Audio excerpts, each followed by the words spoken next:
What if the person asking a jury to trust his testimony had already been accused of lying under oath? On November 7, 2020, Chassity Brock was pulled over on a dark Kentucky road and arrested for DUI. But when her case went to trial, the defense started exposing problem after problem: flashing police lights during an eye test, sobriety testing under questionable conditions, a major claim about her driving that wasn't captured on the trooper's own dash cam, and a blood kit with a blank chain of custody section. And then came the detail that changed everything. The trooper on that witness stand was James Cameron Wright, a man who would later plead guilty to federal charges that included perjury. So the question isn't simply whether Brock was impaired. The question is, how much of this testimony was the jury actually supposed to believe? Do you swear or affirm to tell the truth, the whole truth, and nothing but the truth? Yes, ma'am. Could you please state your name? Trooper James Cameron Wright, And where are you employed? Kentucky State Police, Post 4, Elizabethtown. Okay. What's your job there? Road unit, trooper, work the road basically. How long have you been in law enforcement? 4 years. Has all of that been with the state police? Yes. Okay. Talk to me a little bit. Well, tell me first, where are you from? I'm from Elizabethtown, Okay. born and raised. Okay. Tell me a little bit about what does it take to become a police officer? Well, you got to meet certain qualifications. I know for us, you've got to complete a 6-month academy, pass background checks, polygraph test, physical fitness test, and an entry written exam. Now, were you working for the Kentucky State Police in Elizabethtown on November 7th of 2020 at about 6:30 in the evening? Yes, ma'am. And did you have reason that day to make contact with Ms. Chassity Brock? Yes, ma'am. Can you identify her, please? Yes, she's right there next to her counsel. Okay. All right. So, and now you have had a chance to review the in-car video that you provided to us, correct? Yes, ma'am. Okay. Now we're going to get to that in a second, but tell me about what happens when you first make contact with her after you pull her over and she stops her car. So when I go to pull her over, we start going over to the right side of the road actually, and she actually puts on a left turn signal, which I thought was odd. But when she pulls over to the right, make contact with her, I noticed slurred speech. I even asked her if she has any speech impediments, and she told me she did not, so she doesn't have a lisp. Smelled the odor of alcoholic beverages coming from inside the vehicle. Asked her if she'd been drinking. She said she had not. And then when I confronted her about the odor of alcoholic beverages, then she backtracked, and then she told me, yeah, I had one drink. Now, when you approached the vehicle, was she wearing a seatbelt? No, ma'am. And did she admit to you that she wasn't wearing a seatbelt? Yes, ma'am. Did you ask her to see proof of insurance? Yes, I did. And tell me about that. I had asked her a couple times for it, but she only produced insurance I believe is valid in 2017. Okay, She so was nearly 4 years old at the time. she couldn't provide current proof of insurance? Correct. If I could get that video pulled up, please.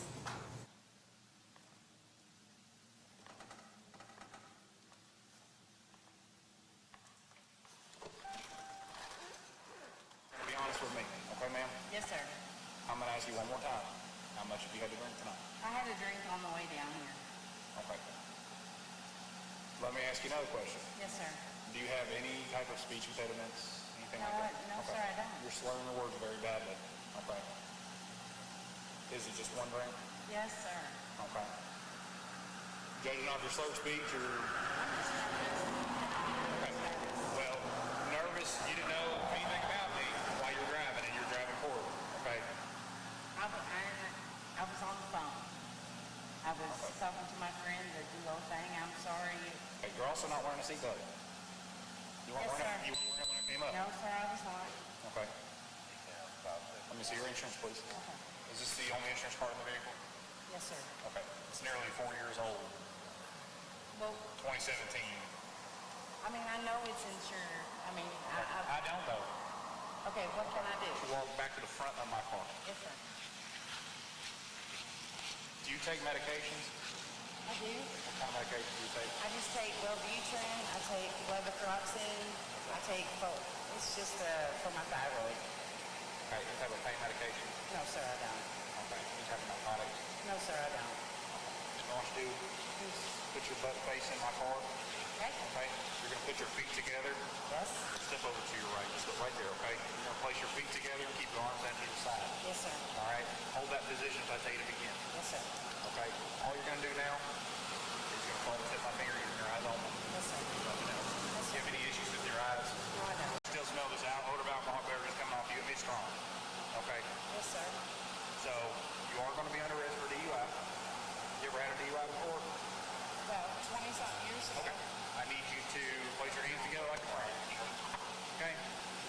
anything illegal on your person?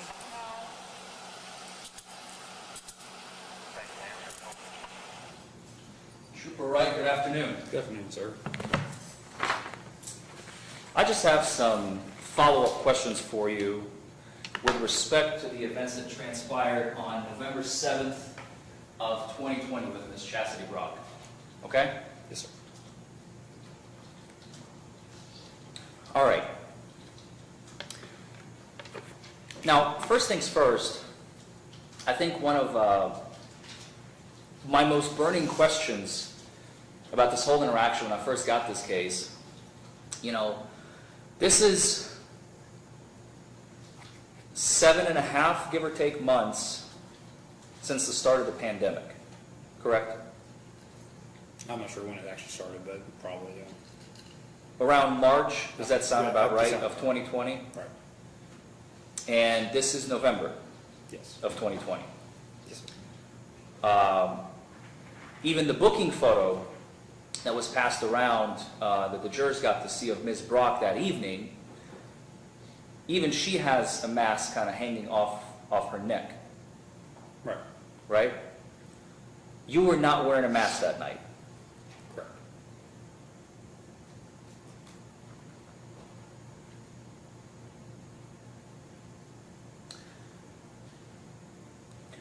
I know it's kind of hard to imagine it being August 31st in 2022, today, in the tail ends of summer, but on November 7th, it was pretty cold that night, was it not? I couldn't tell you the temperature. She was dressed warm, I was dressed in my winter uniform, so.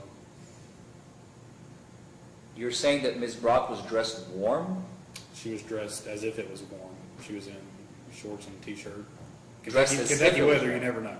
Okay, I'm sorry, I misheard you. She was dressed She was dressed as if it was was warm. I was dressed in my winter uniform, You were dressed in your winter uniform? per policy, yes. Okay. Is that why the long sleeves? Right. Did you give her an opportunity to get a jacket or anything? There was a lot of discussion during your direct examination about standardized field sobriety testing, right? Yes. And you talked about how important it is to follow the training promulgated by what we like to call in the profession NHTSA, but it actually stands for, it's the NHTSA, the National Highway Traffic and Safety Administration, right? Yes. There's a book, a very, very thick one of all the, you remember that book? I do, yes. You had to go through that book and then another book when you went through A-RIDE, the Advanced Roadside Impairment Detection Enforcement, right? Correct. So you kind of revisit that training, right? Before you take A-RIDE, you have to make sure that you know the standardized field sobriety testing back and forth, like the back of your hand, right? It's like a refresher, yeah. But they won't let you into A-RIDE unless you can show your medal with the standardized field sobriety testing, would they? I think that's right, yeah. At the very beginning. Does that ring a bell? I think that rings a bell, yeah. It's like I said, it's been 3 or 4 years since I've taken the course, so. No, that's fair. I just want to clarify for the ladies and gentlemen Yeah, of the jury. there's like an entry thing to it that you have to be at a certain standard, I would say, what they call it. Okay. And one of the things that the National Highway Traffic and Safety Administration manual promulgates, as they have it written down in how you are trained, certain individuals should not be administered standardized field sobriety testing. Is that correct? What do you mean by certain individuals? Like, People over the age of 65, for example, correct? I believe the manual says that the results are skewed a little bit if they're over 65. Doesn't mean you cannot put them through field sobriety, but they're not, I would say they're as reliable. So the results could be compromised, I believe is what the manual says. Does that ring a I bell? don't know the exact word, but I know that they're not as concrete, I would say, as if 20, 30-year-old person. Not as reliable, using a word that you Yeah, said. that'd be, yeah, I believe the language in the manual, and please correct me if I'm wrong, I read it a while back. There's a section that says, if the standardized field sobriety tests are not performed in accordance with the standards in this manual, the results of the tests may be compromised. Does that ring a bell? if you're telling me that's what it says, then I'll take your word for it. I can't correct you because I don't know the exact Okay, language on it. all right, fair enough. But we both agree that it's, if not that language, the reliability is put into question of the results of the test, That's of fair. course, right? That's fair. And one of this group of individuals that should not be administered these tests because the results may be compromised is anybody that is 50 or more pounds overweight. Do you remember that? I remember there is something in there about weight. Yeah. I just don't know those specifics on it. How tall and how much did Ms. Brock weigh on November 7th, 2020, the night of her arrest? Do you remember? I'd have to look at the citation to look at her statistics on there. Would it refresh your recollection if I showed you a copy of the citation? More than likely. If I may approach, Your Honor? Yes, I have a much larger copy, but... that's fine. This is the two-page copy of the citation of Ms. Brock on the night of her arrest, correct? Yes. This is the copy we received from the Commonwealth. It's not as polished as the Commonwealth's copy, since they kind of squished 2 pages together under one, the 2 pages of your citation. Can you find on there, I believe it's on the top right-hand side, her height and her weight? And could you tell us what that is to the jury? I'm just going off how I see it on here. It looks like it's 5'8". 5'8". 155. That's right. 5'8", 150. Mine's more clear over there. And I apologize, my copy is just a little, there we go. This is much more legible. Thank you. 5'5", 185. Did you say 5'5", 5'5", 185? 185. Yes, sir. Okay, if I may approach, Your Honor? Yes. Does that refresh your recollection of that night? I mean, I don't really try to look too much into someone's weight, but if that's what it was, and that's what it was. I'm not asking if you tried to insult Ms. Brock or not. I'm simply asking you, did you follow procedure when you filled out the citation, you filled out the details of her height and weight, yes or no? The citation would either be correlating with what she's told me she weighs or what her driver's license would say. Okay, I'm not just making up a weight and putting it on there, if that makes sense. I would sure hope not. It's kind of awkward to ask, especially a woman about the weight. I understand, I don't and wanna- it's something we have to talk about Right. because the validity of these tests could be I compromised. understand that. I can't tell you how I came to 185. It was either her telling me it was 185 or off her driver's license telling me 185. I don't know. Do you remember before she began the walk and turn test, I couldn't make it out exactly, but she said something about her thighs touch as she walks. Do you remember that? Squishy legs? Squishy legs? Yeah. I think that's what she said she had. Okay. She said that, and we heard that on video, I believe. I think she right? said it once or twice, yeah. Okay.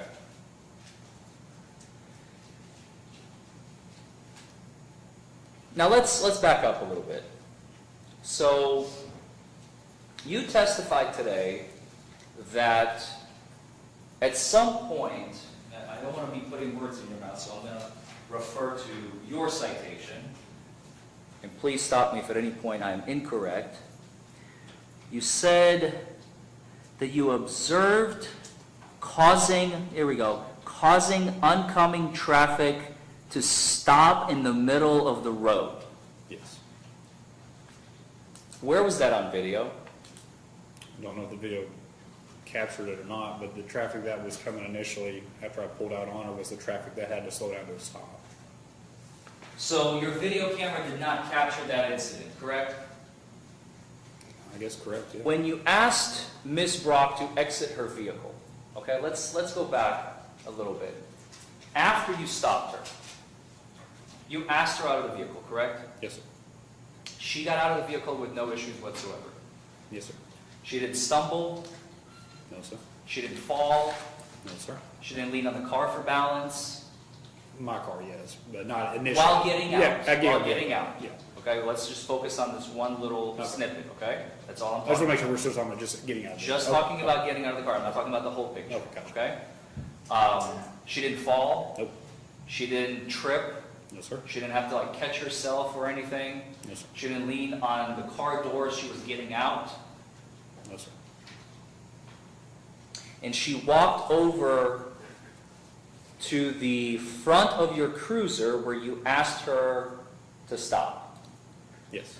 where you're going to be administering the standardized field sobriety tests, Yes. correct? Okay. One of the first questions you asked her was, have you been drinking? And at first she said no, right? Yes. And then you got a little bit more confrontational with her because you said, look, I can smell it, right? So be honest with me, tell me how much have you had to drink, right? Do you remember that? Yes. And then she told you, yes, I had one drink, correct? Yes. And she said that at least 3 or 4 times during the interaction, from the moment she finally admitted the one drink, she repeated that as we heard in the video throughout several times, correct? Like up until the end of the video, essentially? Yes. Yes. You also asked her if she takes any type of medications. Yes. And one of the answers she gave you, she said, I take thyroid medication, and she listed them. Well, I think Wellbutrin was one of them. And then you asked a follow-up question. You said, do you take any opioids or narcotics? Do you remember that question? Opiates, and the Wellbutrin is a central nervous system depressant. It's like an anxiety medication. It's not a thyroid medication. Okay. When you asked her if she takes any opioids or narcotics, she said no, correct? Correct.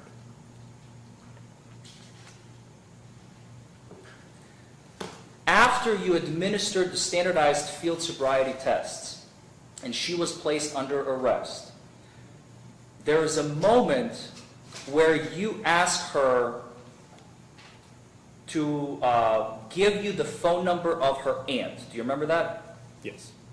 And she recites it to you from memory. Well, she gave me her number first. Then she gave me a number. First she gave you her number because Yes. she wasn't sure what you were asking, right? I don't know what she was thinking. Fair enough. And then she gave you her aunt's number, Yes, Aunt Betty. with whom you spoke to on the phone. Yes. The video that we watched is the dash camera video of your police cruiser in this case, correct? Yes, sir. You do not wear a body camera. We do not have body cameras, so no, I do not. You did not wear a body camera that night. Kentucky State Police does not have body cameras. I have like an audio pack that goes on my belt, which is why you can hear me outside the car. But we have no dash cam or body cameras. Does that make sense? It does. I guess what I'm asking is, because I don't want you to speculate on the stand, because you know your testimony is under oath, right? Yes. And you can tell us with absolute 100% certainty of all, how many posts do we have in Kentucky? 12, 13? 16. 16, thank you. 16 posts. How many troopers is that? Do you know? Pretty understaffed. I would say around 700, 800 maybe. 700, 800 active Kentucky State Police troopers. At the moment, yeah. At the moment. I'd say about around 700. Well, road units, maybe less. What about in November of 2020, since I want to talk about the date of An the incident? objection to relevancy. Well, Your Honor, he has testified that Kentucky State Police troopers do not wear body cams. I just want to make sure if he's speculating or if he actually knows for a fact that every single of these 700, 800 troopers does not have a body camera, personally. I think that that still is irrelevant to, the question is, did he have one that day? And he's obviously said he did not have one. But we have in-car video and that's it. I think that's answered the question appropriately. I think it is asked and answered. I can move on. I'll move on, Your Honor. Thank you. You said that you had your blue strobe lights going at the time that you administered the horizontal gaze nystagmus. Am I remembering that correctly? Yes, sir. Do you have a switch in your cruiser that would turn those lights off? If you flip that switch into the off position. Then my blue lights go off. You could have done that in this case and you did not do that, correct? Yes, but I'm not turning my blue lights off on the side of the road. That's not safe.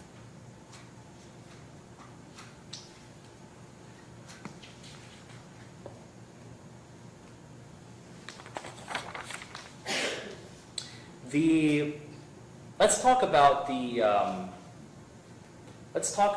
the post-arrest arrival at the jail.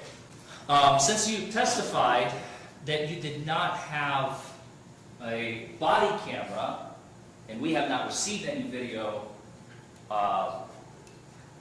after this current video has stopped, I imagine that there is no video preservation of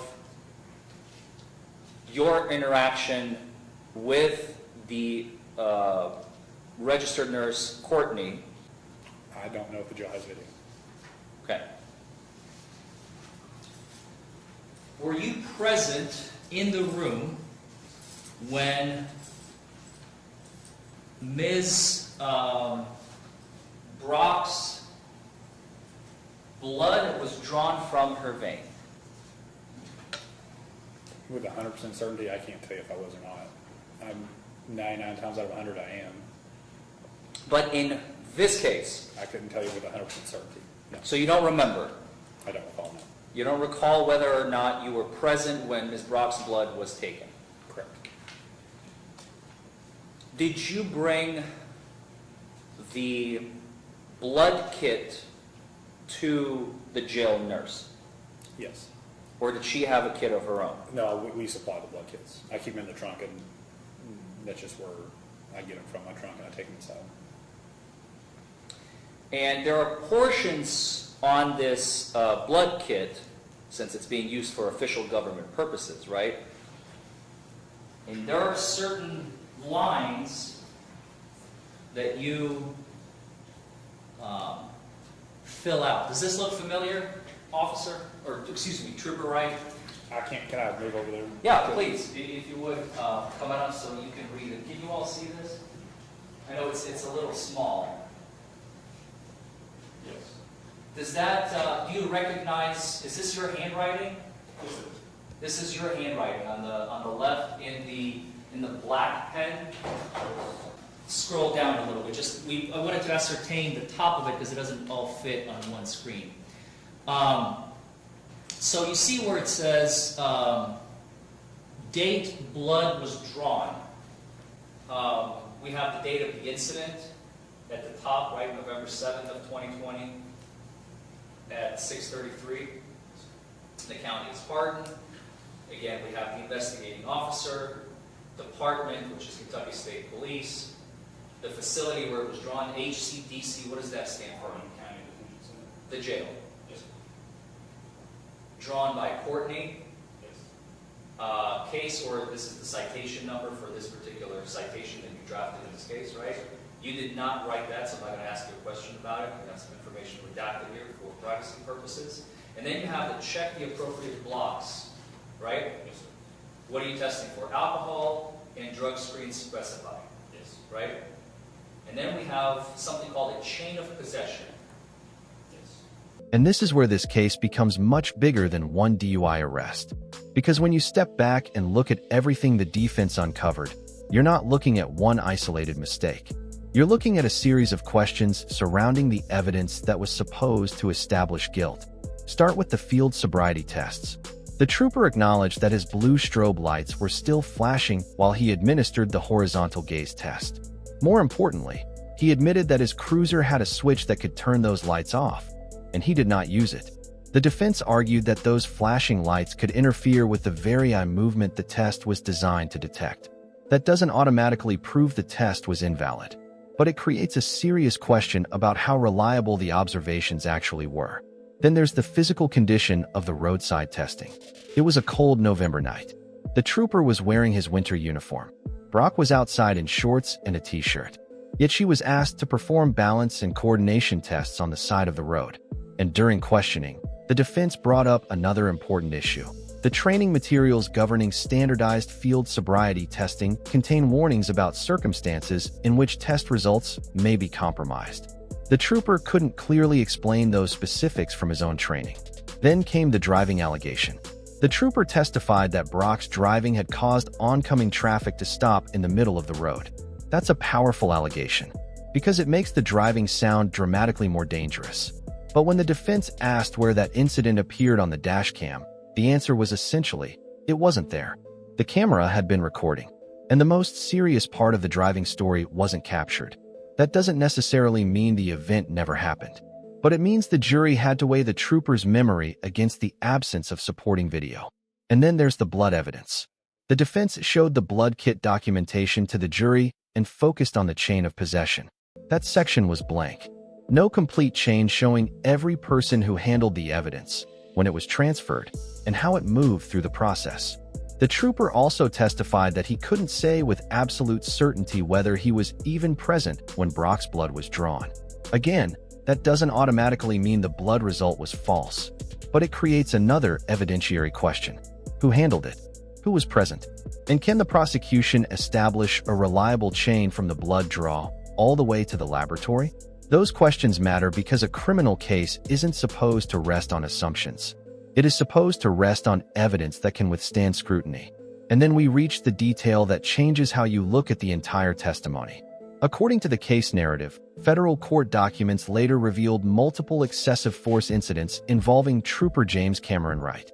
And in 2025, a federal grand jury indicted him, after which he pleaded guilty to federal deprivation of rights charges and perjury. Perjury means lying under oath. And that creates an extraordinary question when you go back to a courtroom where that same officer was sworn to tell the truth. Because every officer's testimony can become evidence. Their observations can become evidence. Their reports can become evidence. Their credibility can influence a jury. So when an officer later admits in federal court that he committed perjury, the issue doesn't end with that later case. It raises a much broader question about every earlier courtroom where his credibility mattered. How many times did he testify? How many cases depended partly on his word? How many defendants had no body camera footage to challenge his version of events? And how many jurors were asked to accept statements that could not be independently verified? That's the part of this story that deserves the closest attention. Because Chassity Brock's DUI case wasn't simply about whether she had consumed alcohol. The court had to consider the reliability of the tests, the circumstances under which they were administered, the missing or disputed evidence, and the credibility of the officer giving the testimony. And once an officer's credibility becomes seriously compromised, every case connected to that testimony deserves careful scrutiny. That's why this courtroom exchange matters. Not because every unanswered question proves innocence, and not because every police mistake automatically proves misconduct, but because the justice system depends on one basic principle. When someone's freedom is on the line, the evidence has to be reliable, and the person presenting it has to be telling the truth. And in this case, the questions surrounding that truth became impossible to ignore.